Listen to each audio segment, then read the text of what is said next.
পরম পরওয়ারদিগার মহান আল্লাহ তাআলা, হে আমার রব আল্লাহ, আপনি আপনার রহমত ধারা আল্লাহ, আপনি যে শিলাবৃষ্টি আমাদের মধ্যে দান করেছেন মাবুদ আল্লাহ, এই রহমত ধারা আল্লাহ, আপনার এই রহমত ধারা আপনি আমাদের জীবনের সমস্ত গোনাগুলি মাফ করেন, শিলাবৃষ্টি হইতে আমাদেরকে হেফাজত করেন।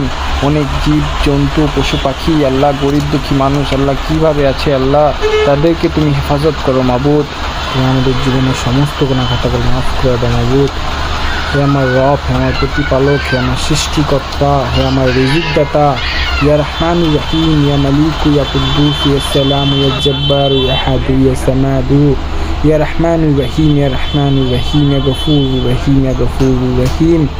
হে আমার প্রতিপালক, হে আমার সৃষ্টিকর্তা, তুমি আমাদের জীবনের সমস্ত গুনাহগুলি মাফ করো মাবুদ আল্লাহ। এই শিলাবৃষ্টি হইতে আল্লাহ তুমি আমাদেরকে হেফাজত করো মাবুদ। লা ইলাহা ইল্লা আনতা সুবহানাকা